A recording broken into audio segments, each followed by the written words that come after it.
Okay, Assalamualaikum warahmatullahi wabarakatuh. Waalaikumsalam warahmatullahi wabarakatuh. Warahmatullahi wabarakatuh, cikgu. Okay, semua sihat?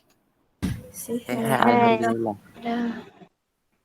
Okay, jadi hari ini kita akan masuk bab yang terakhir dalam buku teks. Dalam pembelajaran kita ini bab yang terakhir. Okay, sekarang cikgu nak tanya dekat depan ni, dekat slide yang cikgu dah bentang ni kan, nampak tak ni bangunan apa? Nampak. Nampak Apa dia, bangunan apa? Masjid. masjid. Masjid. Kalau yang ini tulisan apa ni? Tulisan khat. Tulisan khat. Rasa-rasa kan masjid ni masjid dekat mana? Pernah nampak tak masjid ni? Atau pernah pergi ke?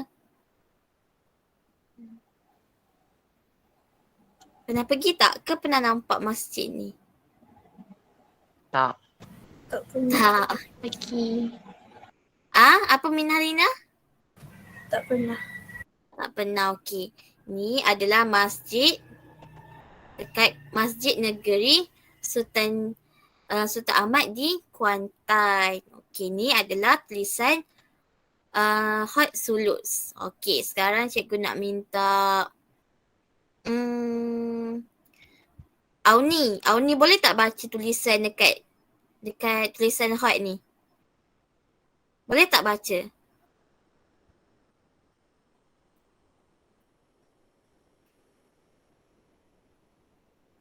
Auni? Ya, saya. Boleh tak baca? Kejap, saya nak fikir. Okey. Okey, tulisan ni adalah tulisan Hot Sulus iaitu yang bertuliskan An-nazafatu minal iman. Maksudnya kebersihan adalah sebahagian daripada iman. Okey.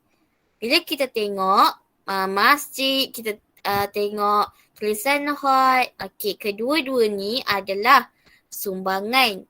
Salah satu daripada sumbangan tamadun Islam kepada masyarakat hari ini. Okey. Jadi tajuk kita adalah sumbangan tamadun Islam kepada dunia. Okey, yang pertama adalah sumbangan tamadun Islam dalam aspek politik. Okey. Yang pertama adalah kehidupan bernegara. Kehidupan bernegara ni macam mana? Okey, semasa pemerintahan Nabi Muhammad SAW, baginda merupakan ketua negara yang bertanggungjawab menjaga Madinah dan menyelesaikan semua masalah rakyat melalui perlembagaan. Jawatan khalifah selepas kewafatan Nabi Muhammad SAW juga berperanan untuk menegakkan agama dan mentadbir mengikut hukum syariah. Seterusnya, kerjasama antarabangsa dijalinkan bagi tujuan dakwah dan silaturahim. Penerokaan wilayah baru juga telah menaikkan lagi imej Islam. Okey, bila kita tengok dekat yang pertama tu dia kata pemerintahan Nabi Muhammad SAW dan Nabi Muhammad SAW ni merupakan ketua negara. Ketua negara ni macam mana? Ketua negara ni kalau kita dekat Malaysia sekarang ni kita ada agung. Kita ada yang agung kita lah, agung kita Sultan Pahang. Lepas tu bawah agung kita ada Perdana Menteri. Kesemua bawah Perdana Menteri dia ada menteri-menteri yang lain. Okey, kesemua menteri tu dia bersatu untuk apa? Untuk menjaga keamanan negara melalui undang-undang negara kita lah. Lepas tu selepas kewafatan Nabi Muhammad adanya sistem khalifah. Sistem khalifah yang hari tu cikgu dah ajar, dia ada 4 khalifah.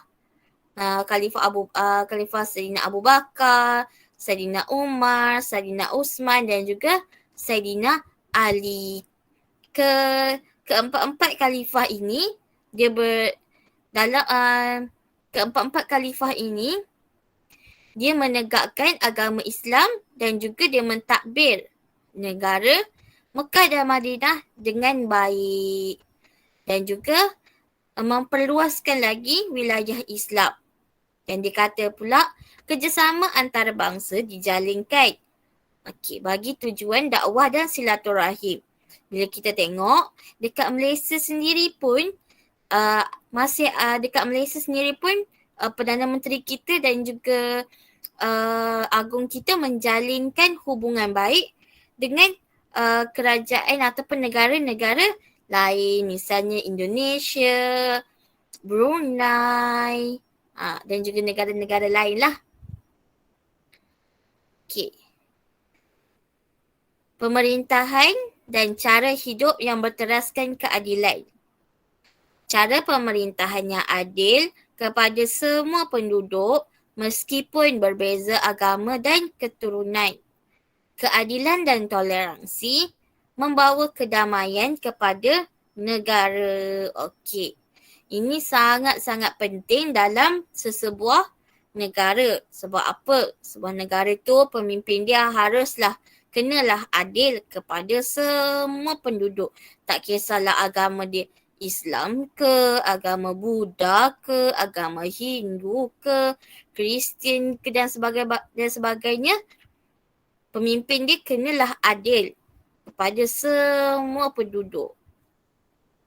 Sebab bila pemimpin berlaku adil kepada semua penduduk, maka tidaklah berlaku sebarang perselisihan faham.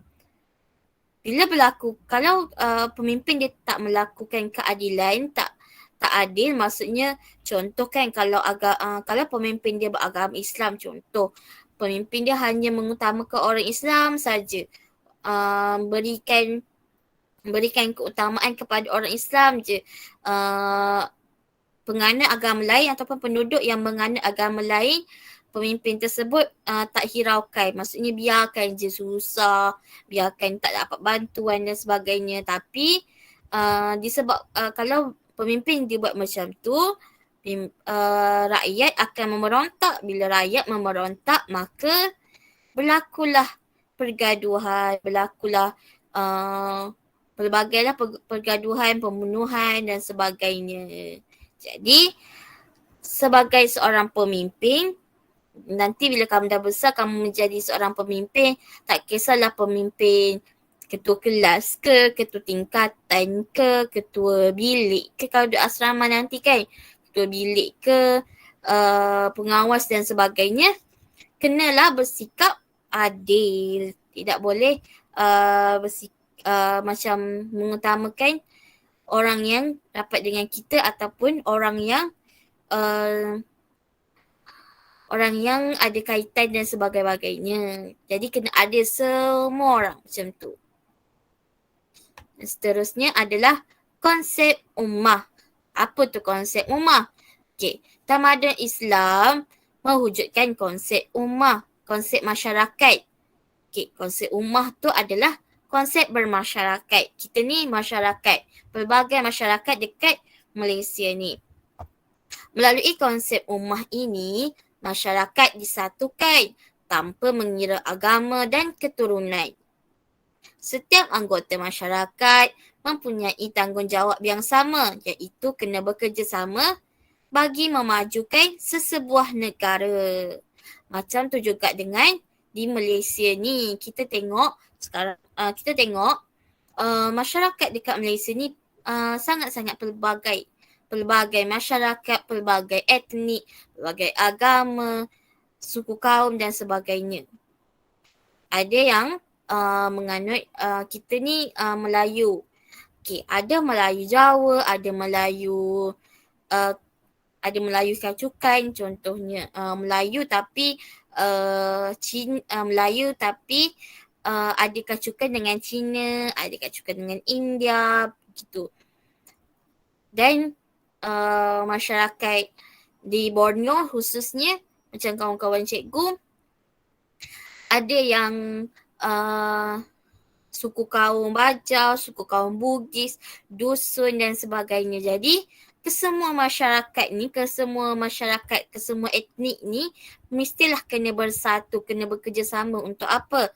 Untuk memajukan negara. Dia berkaitan dengan yang keadilan tadi. Bila kita bersatu, bila pemimpin bila pemimpin membuat tindakan mengikut keadilan, jadi masyarakat yang berbeza agama, berbeza kaum, berbeza pandangan, fahaman ni akan bekerjasama lah. Untuk apa? Untuk memajukan negara dalam pelbagai bidang. Seterusnya adalah sistem syura. Syura ialah mesyuarat, subjek kita typo. Mesyuarat yang diadakan untuk mencapai keputusan mengikut suara ahli yang terbanyak. Sistem syura ni diamalkan zaman Nabi Muhammad dan diteruskan oleh kepimpinan Islam selepasnya. Syura juga diamalkan bagi mencapai keputusan secara muafakat. Okey. Bila kita tengok, dikata sistem syura ini telah ada zaman Nabi dan diteruskan oleh kepimpinan Islam selepasnya. Jadi kita tengok selepas kewafatan Nabi Muhammad SAW, Saidina Abu Bakar dilantik menjadi khalifah. Selepas kewafatan Saidina Abu Bakar, Saidina Umar yang akan jadi yang menjadi khalifah selepasnya, jadi khalifah yang kedua. Selepas kewafatan Umar, adanya sistem syura, sebab untuk menentukan siapa yang jadi khalifah selepas kewafatan Saidina Umar. Jadi selepas membuat syura, sistem syura antara sahabat-sahabat Nabi, keluarga terdekat Nabi. Jadi diputuskan bahawa Saidina Uthman bin Affan yang menjadi khalifah yang ketiga melalui apa? Melalui sistem syura. Sistem syura ni dia macam mesyuarat lah, meeting. Cikgu selalu ikut, taklah selalu sangat tapi pernah lah beberapa kali mengikuti syura. Syura ni perbincangan. Kadang-kadang tu perbincangan secara online je, guna Google Meet, guna Zoom. Tapi ada juga yang syura yang kena pergi dekat tempat macam tu. Sebab cikgu pernah dan sedang menyertai satu NGO. Seterusnya adalah sumbangan tamadun Islam dalam aspek ekonomi. Okey. Amalan ekonomi Islam. Okey. Dia kata mengadakan sistem zakat dan sistem wakaf untuk pembangunan umat Islam. Okey. Mengadakan sistem mata wang dirham dan perak untuk menjalankan aktiviti ekonomi. Ini semasa zaman Nabi Muhammad lah, semasa zaman khalifah dululah. Okey, mengadakan kutipan sistem cukai iaitu bayaran dalam bentuk wang oleh sesebuah kerajaan atau negara bagi individu atau syarikat yang tujuan asalnya adalah untuk membiayai segala keperluan negara. Sistem cukai yang pernah dilaksanakan dalam negara Islam ialah sistem cukai tanah, iaitu al-kharaj, cukai perlindungan, al-jizyah, cukai diri, jizyah al-ru'us dan juga cukai perdagangan iaitu al-urs. Okey. Kalau dekat Malaysia sendiri pun kita ada cukai juga. Kita kena bayar cukai juga. Okey, seterusnya adalah melarang amalan riba kerana boleh menghancurkan konsep keadilan dalam masyarakat. Okey, ini apa yang diajar oleh Islam, iaitu tidak boleh mengamalkan riba dan juga menegah penindasan dan penipuan semasa berniaga seperti mengurangkan timbangan, boros, kedekut, membazir, mengambil keuntungan berlipat kali ganda dan juga tidak amanah dalam menjalankan perniagaan. Okey.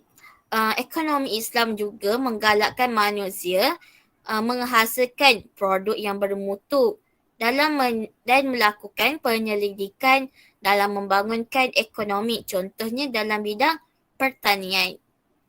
Okay. Tidak menyekat umatnya daripada menjalankan perdagangan selagi mengikut hukum syarak seperti mengeluarkan zakat, menjaga kebajikan dan juga menjaga kebajikan masyarakat. Sistem ekonomi Islam menyeru kita supaya menghulurkan bantuan dan bersedekah di samping mengamalkan sikap berjimat cermat. Okey, ini apa yang diajar oleh sistem oleh amalan ekonomi Islam. Dia kata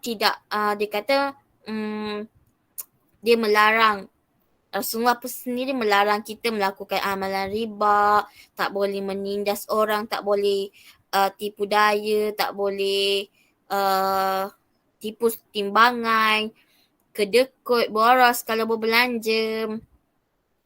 Dan juga ekonomi Islam ini juga menggalakkan manusia untuk menghasilkan produk-produk yang bermutu tinggi. Sekarang ni kita tengok banyak sangat produk-produk Islam, produk-produk Muslim yang telah pergi ke luar negara. Okay, dan juga ekonomi Islam ini menyeru supaya umat Islam ini mengeluarkan zakat dan juga bersedekahlah jika ada kita dapat duit lebih ke dan sebagainya, kita boleh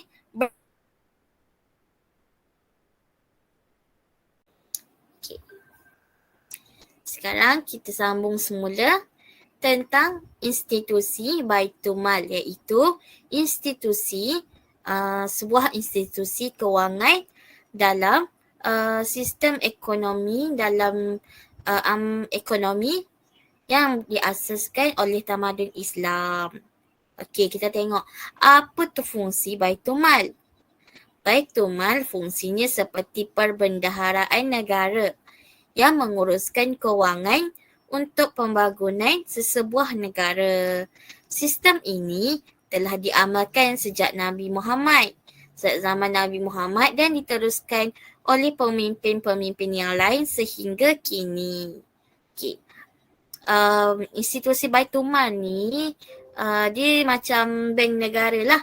Dia mencetak duit, dia menyimpan duit dan sebagainya. Okey, daripada mana sumber Baitul Mal ni? Duit-duit dekat Baitul Mal ni datangnya daripada mana? Okey, ada 6 sumber. Ada 6 sumber Baitul Mal. Yang pertama adalah melalui zakat yang dikeluarkan oleh masyarakat. Contohnya zakat fitrah, zakat harta, ternakan, pertanian, emas, perak, barang perdagangan dan juga wang simpanan. Seterusnya adalah harta daripada peperangan, hasil rampasan perang contohnya. Dah berperang zaman dulu kan, zaman Nabi dulu, zaman sahabat dulu kan selalu berperang sebab untuk meluaskan, sebab nak memperluaskan lagi empire Islam. Jadi melalui peperangan tu bila pasukan tentera Islam menang, bila tentera Islam mencapai kemenangan, jadi tentera Islam akan dapat harta rampasan perang. Harta daripada pihak lawan tu jadi hak milik tentera Islam. Jadi kesemua harta tersebut disumbangkan kepada Baitul Mal. Okey, contoh daripada peperangan iaitu jizyah, ghanimah dan juga kharaj. Seterusnya adalah sumber harta umat Islam yang tidak jelas. Yang tidak jelas penggunaannya. Contohnya sedekah, wakaf, wasiat. Okay. Jika seseorang tu dia memberikan sedekah,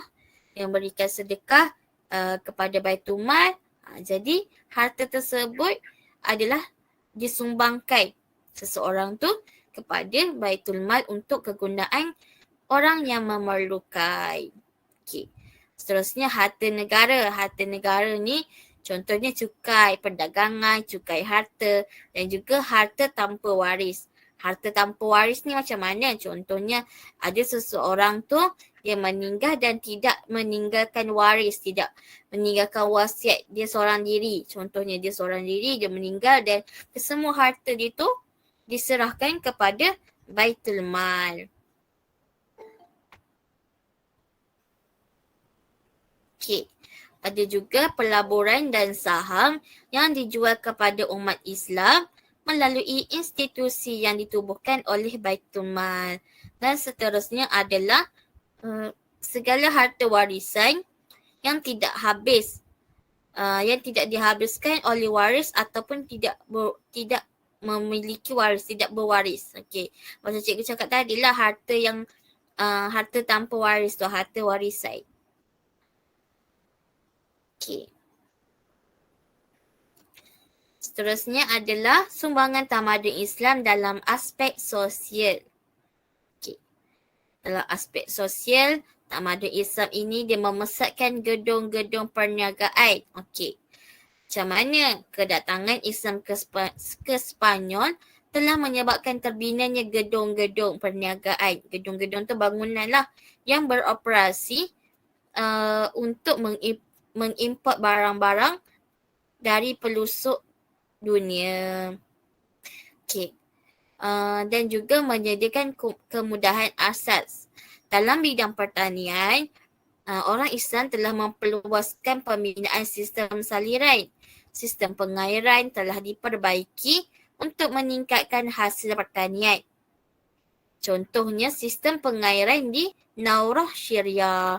Kemudahan jambatan dan jalan raya juga lebih baik telah dibina dan juga telah membina jalan raya seperti di Spanyol. Ini adalah kemudahan asas. Kemudahan asas ni macam jalan raya kan, kemudahan asas jalan raya yang baik,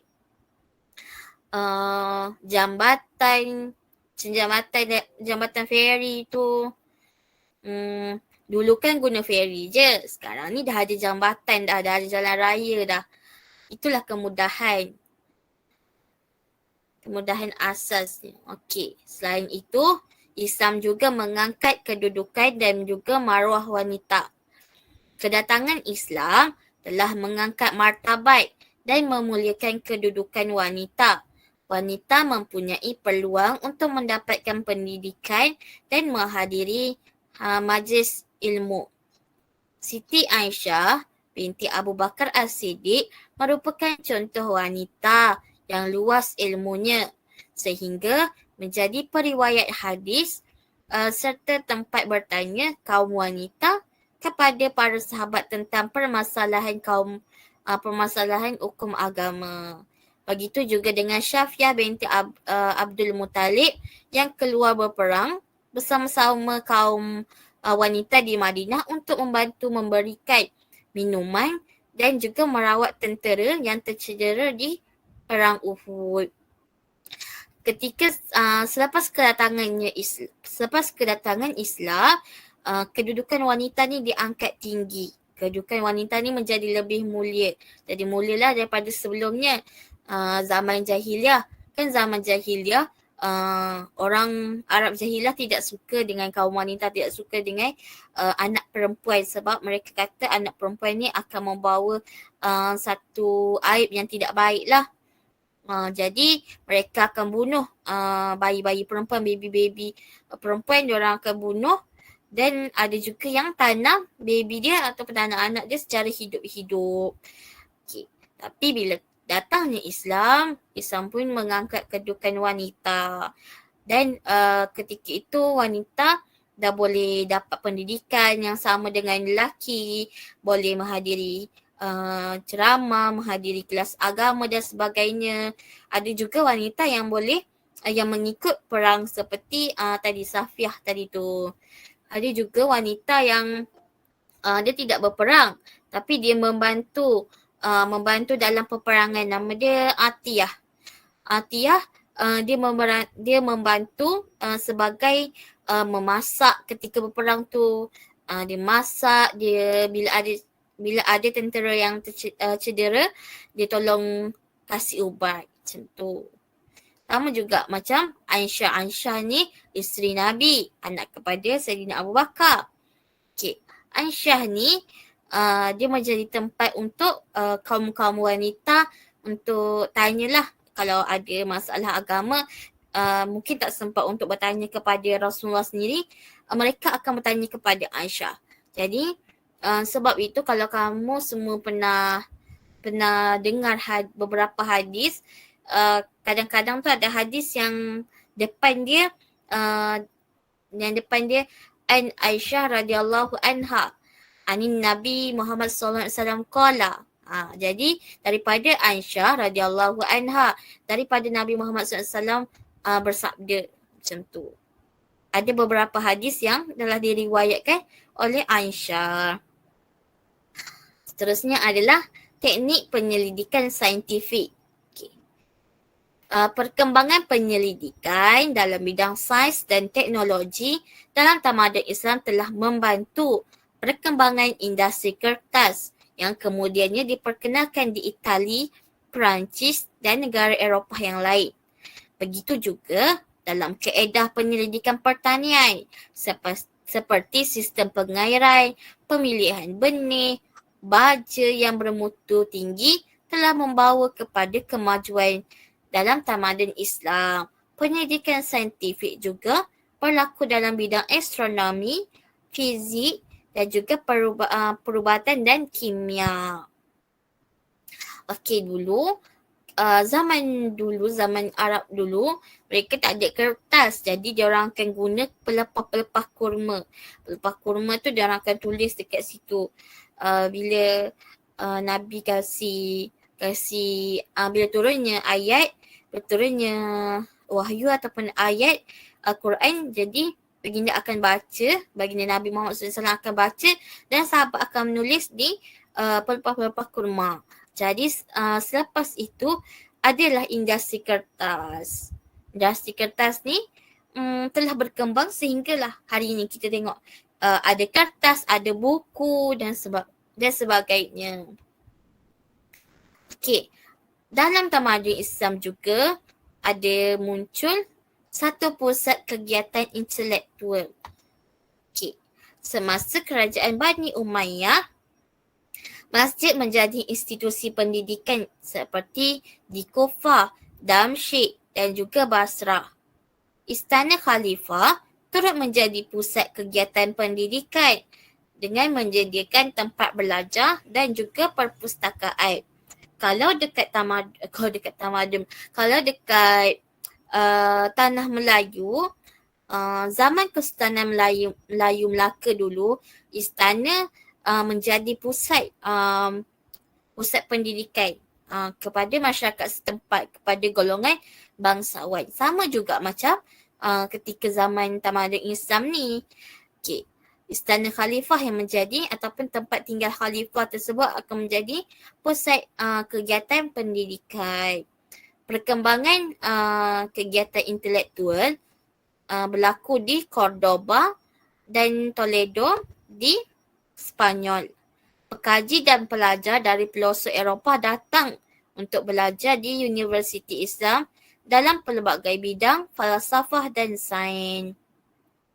Kegiatan penterjemahan yang dilakukan oleh sarjana Islam telah menambah baik ilmu pengetahuan sains dan falsafah dari zaman Yunani. Perkembangan yang pesat dalam tamadun Islam di Spanyol telah melahirkan budaya ilmu yang cenderung menghasilkan hubungan antara orang Islam, Yahudi dan juga Kristian. Jadi semasa zaman tamadun Islam ni dah mula adanya universiti, dah ada institusi pendidikan. Jadi mahasiswa ataupun pelajar yang belajar di universiti tersebut akan menterjemahkan balik ke semua kitab-kitab yang telah ditulis oleh ahli falsafah pada zaman Yunani dulu. Okay. Dan juga sekarang kita tengok kemunculan ilmuwan Islam. Okay. Jabir bin Hayyan. Okay. Siapa Jabir bin Hayyan ni? Jabir bin Hayyan ni dia merupakan seorang ahli dalam ilmu sains dan juga kimia. Beliau telah menghasilkan 80 karya yang berkaitan perubatan dan kimia yang dikenali sebagai Korpus Jabir. Kebanyakan karya beliau telah diterjemahkan ke dalam bahasa Latin. Okay. Seterusnya adalah yang kedua, yang ini adalah Ibnu Sina. Ibnu Sina ni merupakan seorang pakar dalam perubatan. Beliau merupakan tokoh perubatan dan ahli falsafah yang termasyhur dengan bukunya Al-Qanun fi Al-Tib. Okay. Tengok, ini Al-Kindi. Okay. Ahli falsafah. Kini ni seorang ahli falsafah. Beliau menghasilkan 270 buku, 70 karya yang mencakupi pelbagai bidang seperti bidang logik, bidang muzik dan juga perubatan. Ini adalah Al-Battani. Okay. Ahli astronomi dan juga ahli falak. Okay. Beliau memperkenalkan asas ilmu trigonometri, menulis buku astronomi dan mencipta alat ukuran masa. Okay, ini adalah Al-Biruni. Al-Biruni ni seorang ahli geografi. Kajian utama beliau tentang bidang kartografi dan juga geografi. Kartografi tu bidang peta, melukis peta. Macam tu. Jadi ketiga-tiga ni ada dekat dalam kita punya sekolah kan, ada kelas Kindi, ada kelas Battani, ada Dewan Al-Biruni. Okay. Sekarang ni Al-Khawarizmi. Okay, Al-Khawarizmi ni siapa? Al-Khawarizmi ni dipakar dalam bidang matematik. Dia pengasas ilmu algebra. Kalau kamu belajar matematik ada satu bab nama dia algebra. Bab dalam matematik.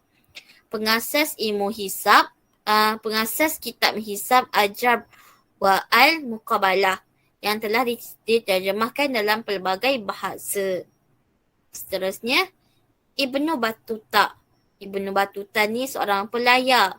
Dia pernah berlayar daripada India sehingga ke alam Melayu.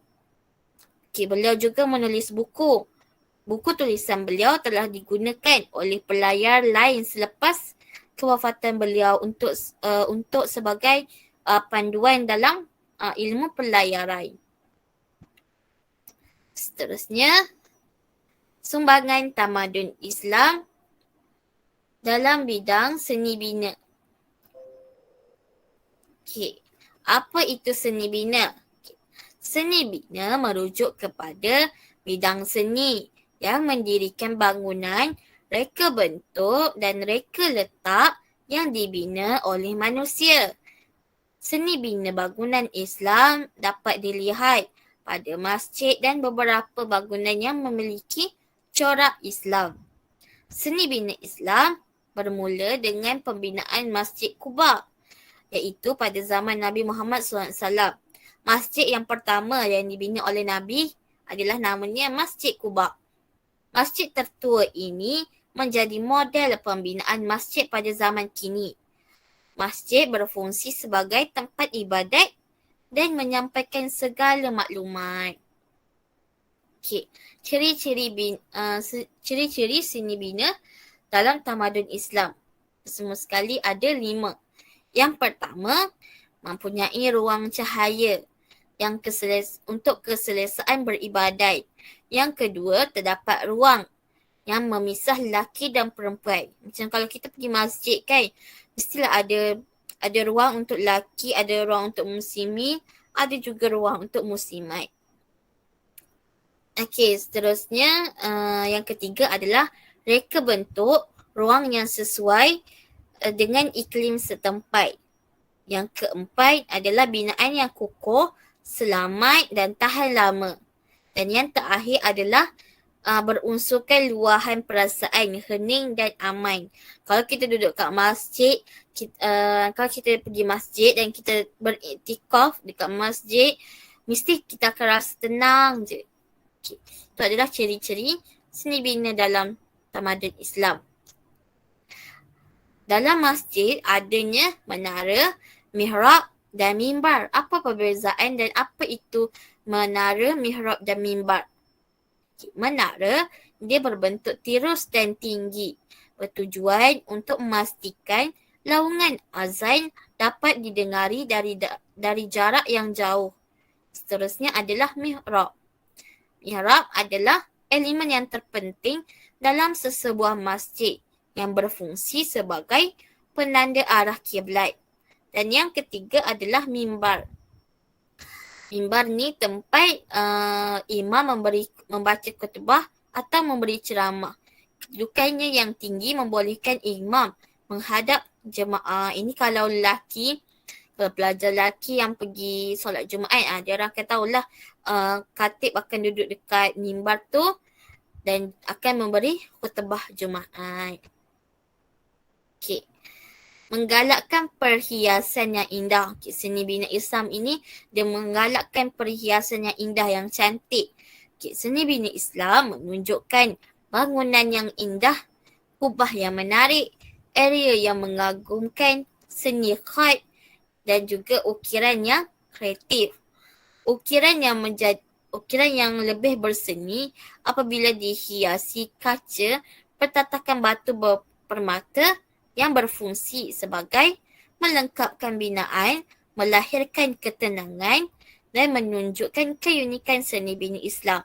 Sebab itu bila kita pergi sebuah masjid yang bukan dekat kawasan kita pergi Masjid Kuantan contohnya, Masjid Pekai ataupun Masjid Kristen contohnya, kita kena tengok setiap seni bina tu mesti ada yang berbeza. Dan mesti ada salah satu ciri ataupun kesemua ciri yang cikgu sebut tadi. Okay, seterusnya adalah menghasilkan keunikan reka bentuk. Reka bentuk pintu yang melengkung melambangkan perasaan hormat dan tunduk apabila memasuki masjid atau sesebuah bangunan. Penggunaan air dan cahaya berfungsi sebagai menimbulkan kesan daripada segi penampilan ruang. Okay. Mempunyai elemen estetika. Seni bina Islam menggalakkan nilai estetika. Binaan bangunan dihiasi dengan ukiran arabes, motif kaligrafi, geometri dan cakrawala yang berfungsi sebagai memberikan ketenangan dan juga keselesaan kepada pengunjung. Masjid juga ataupun seni bina Islam juga dia menyesuaikan reka bentuk dengan iklim setempat. Contohnya seni bina Islam menerima budaya setempat sebagai faktor, sebagai contoh ada faktor geografi terutama dalam aspek bentuk muka bumi, cuaca, angin dan juga suhu. Seni bina di Nusantara mempunyai tingkap yang tersusun dengan jumlah yang banyak. Fungsi tingkap yang banyak ni untuk memberikan ruang itu sejuk dan juga untuk pengudaraan yang baik. Sebab kita punya iklim kan, Malaysia punya iklim adalah panas dalam sepanjang tahun. Jadi fungsi kontraktor ataupun pembina masjid tu buat tingkap-tingkap banyak untuk bagi angin masuk, bagi sejuk. Seterusnya, yang terakhir adalah menyesuaikan dengan budaya setempat. Terdapat beberapa masjid yang mengikuti elemen seni bina tempatan. Sebagai contoh, Masjid Huangshengxi yang mengambil inspirasi daripada rumah tradisional, kuil dan juga istana. Okay. Ini Masjid Huangshengxi. Dibentuk macam tokong Cina sikit. Seterusnya adalah Masjid Sultan Ahmed. Masjid Sultan Ahmed mengikuti struktur bangunan ketika zaman Turki Uthmaniyah. Hal ini jelas dilihat melalui rekaan Kubah.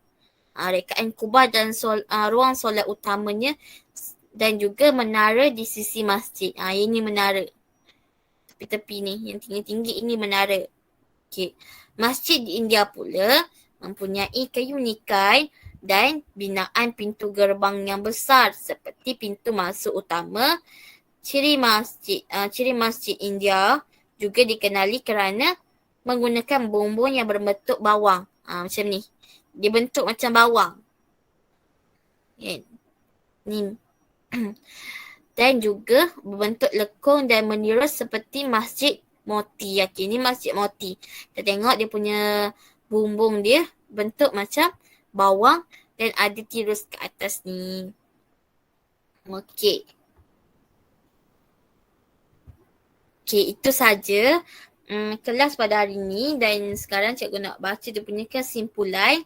Kesimpulannya, kita lihat bahawa pelbagai sumbangan tamadun Islam kepada perkembangan dunia hari ini dari segi aspek politik, Islam sangat mementingkan corak kehidupan yang sederhana, sejahtera dan juga makmur. Bagi aspek ekonomi pula, adanya institusi kewangan yang berteraskan agama Islam yang mementingkan keadilan dalam jual beli dan urusan perniagaan. Untuk aspek sosial memperlihatkan bahawa Islam telah mengangkat martabat wanita dan memperkenalkan contoh beberapa tokoh Islam yang menjadi contoh kepada wanita hari ini untuk lebih berpendidikan dan berjaya dalam kehidupan. Sumbangan tamadun Islam yang lain dapat dilihat melalui seni bina dapat dibuktikan dengan ciri-ciri yang tertentu dan mempunyai pelbagai fungsi. Sehingga hari ini seni bina tamadun Islam telah menjadi sebuah simbol kegemilangan dan perlu dihargai dan dihayati oleh segenap generasi. Oleh sebab tu, bila kita pergi sesebuah masjid, sesebuah surau dan sebagainya, kita kena tengok, kita kena perhatikan dia punya seni bina bangunan ataupun seni bina masjid tu ada ke tak ciri-ciri yang cikgu sebutkan tadi.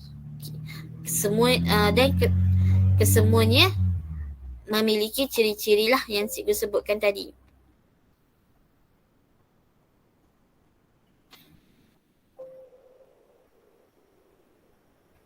Okey.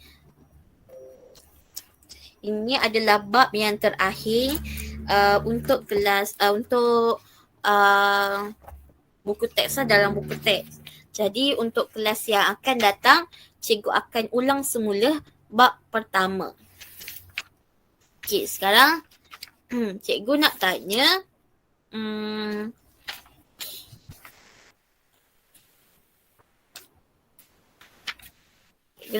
tadi cikgu ada terangkan awal-awal tadi tentang institusi Baitul Mal.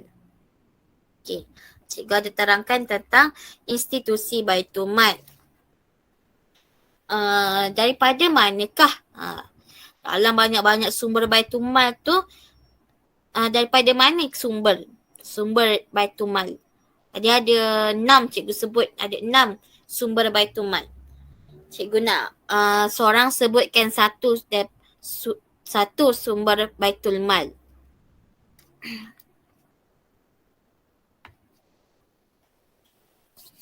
Boleh tak seorang je sebut satu sumber Baitul Mal.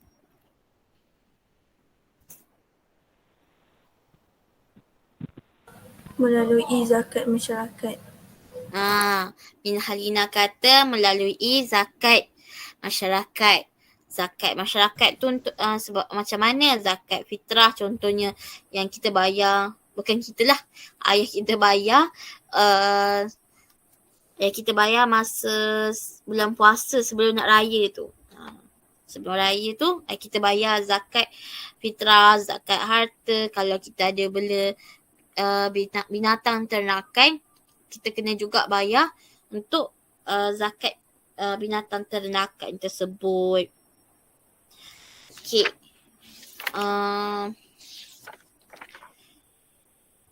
Okey, tadi cikgu ada sebut ada tujuh ilmuwan Islam. Okey, tujuh ilmuwan Islam. Okey. Tadi cikgu ada sebut ada seorang ni, seorang tokoh ini dia merupakan pakar dalam bidang perubatan. Dia ada kitab, dia ada buku. Nama buku dia ataupun nama kitab dia Al-Qanun fi Al-Tib. Okey. Siapa nama tokoh tersebut? Ibnu Sina. Ibnu Sina. Okey. Kalau tokoh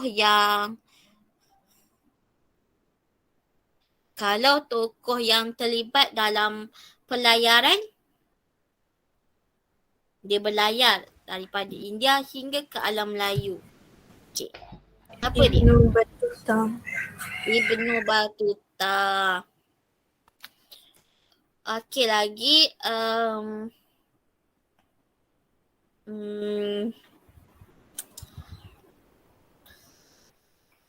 cikgu nak Akil. Akil ada Akil? Ada. Akil. Tadi ada 7 kan? Tadi ada ada Auni dengan Minhalina dah sebut 2 tokoh ilmuwan Islam. Boleh tak kalau Akil sebut 1 tokoh lagi? Al-Kindi. Al-Kindi. Okey. Al-Kindi tu dia merupakan seorang ahli falsafah. Okey. Okey. Cikgu nak Zatul. Ada tak Zatul? Ada. Zatul. Zatul boleh tak sebutkan 2 ciri seni bina Islam? Mempunyai ruang cahaya untuk keselesaan beribadat, terdapat ruang memisahkan lelaki dan wanita. Okey. Kesemua ciri-ciri yang cikgu sebutkan tadi adalah merupakan sumbangan tamadun Islam kepada dunia hari ini. Kalau kita tengok, kalau kita pergi masjid, kita tengok ada kalau kita pergi masjid Jerantuk contohnya, masjid atas bukit tu. Kita tengok banyak sangat seni bina Islam. Ada tulisan khat, ada kubah yang berbentuk bulat, ada macam-macam lah. Jadi kalau kamu semua berkesempatan pergi ke mana-mana masjid, kamu semua boleh tengok, boleh nilai dekat mana seni bina Islam itu. Ada ke tak ada? Tapi mesti ada kan? Sebab nama pun masjid. Lepas tu, kalau kamu pergi masjid yang first time kamu pergi, contohnya macam hari tu cikgu pergi masjid di Senayan dekat Negeri Sembilan. Dululah, dah lama. Masjid tu cantik sangat-sangat cantik dan sangat-sangat menenangkan diri. Jadi dekat sana tu banyak hal yang cikgu belajar, contohnya dalam memperluaskan ataupun mempergiatkan lagi penulisan khat. Okey, kalau kamu pergi masjid lah ataupun pergi surau lah, pergi mana-mana, masjid ataupun surau mesti ada tulisan khat. Tak lari daripada tulisan khat. Pergi mana-mana mesti ada. Kalau kamu pergi sekolah pun dekat sekolah tu, dekat sekolah pun mesti ada. Kalau kamu tengok kat sekolah pun ada tulisan khat. Okay. Jadi itu adalah salah satu ciri-ciri seni bina tamadun Islam yang digunakan sehingga ke hari ini. Okay. Sampai tu je kelas petang ni. Nanti cikgu akan kasih, bukan. Nanti cikgu akan kasih kerja dekat kamu dalam grup Telegram nanti. Okay, itu je kelas hari ni. Okay, terima kasih semua. Sama-sama cikgu. Assalamualaikum cikgu.